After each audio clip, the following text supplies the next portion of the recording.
Hi, my name is Andrew Cummings. I'm the partner and head of Prime Residential at Knight Frank. Knight Frank is one of the world's leading independent property consultancies. We have over 125 years of history, and at the moment we're hugely expansive with over 16,000 agents globally with nearly 400 offices. In my view, what's driven growth in recent years is the fact that Dubai has become an increasingly family-based location. If you look at the investments that the country has put in terms of schools, hospitals, it really has transformed Dubai from what was once a low-tax haven into so much more than that. Some of the biggest growth we've seen has therefore come from villa communities, particularly coming outside of COVID. I think that type of growth is going to continue. For families who are moving here, they want to find turnkey properties that remind them of being at home, and we've seen that with areas like Dubai Hills, which has seen increases since the pandemic of nearly 50%. So I think if people are building fantastic villa communities, you are going to see growth there. My current pick is Tilal Al Ghaf, Majid Al Futtaim's flagship development that they're doing. The quality that they're building there is absolutely sensational, and I think what they're trying to do in terms of creating a community is something quite special. Luxury, of course, is part of that, and we've seen massive growth there, and I think if we continue to see developers investing in very, very high-end luxury, giving clients what they want, what they'd expect to see in cities such as London, in Los Angeles, that's what's going to deliver real growth, and we've seen that with some record sales in areas like the Palm Jumeirah. I think the final thing where I'm expecting to see growth is around apartments. Post-COVID, there was this race for space with everyone looking for increasingly bigger properties.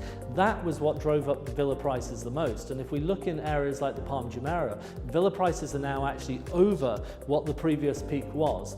Apartments, however, have lagged behind, and whilst we've seen strong growth there, they're still substantially behind where villas are. So if I was a smart investor, I'd be looking at key apartment communities, areas like Emaar Beachfront, which are just going to be fantastic when they're handover.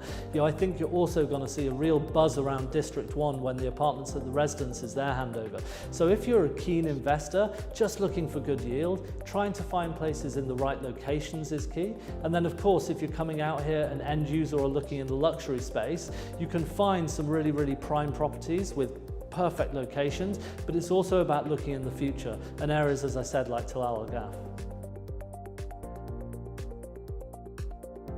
I think increasingly so. What you're seeing from consumers is a change in the dynamics. They don't just want turnkey, they want to know what they're buying and the longevity of it. You only need to look at the explosion of electric cars and the amount of Teslas that we see on the road now. I know I, for one, whenever I order an Uber, go green.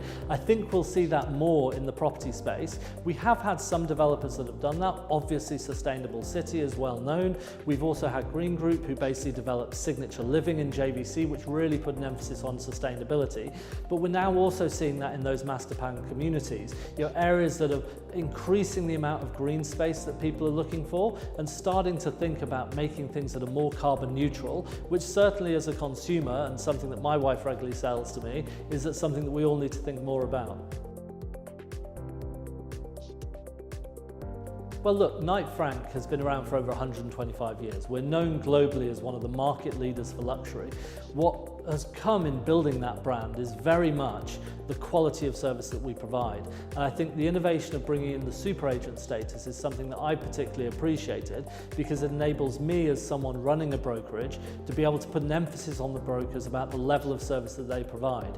When you're a consumer, what you want is someone to pick up the phone quickly, get back to you with the information, and then move forward. You can't obviously Property Finder isn't responsible for making sure the agent turns up on time or looks smart or does a good job, but it can make sure that they're coming back to you, that they have accurate information, that they have verified listings. So for me, super agent status is one of the biggest innovations and sort of best innovations that's come recently.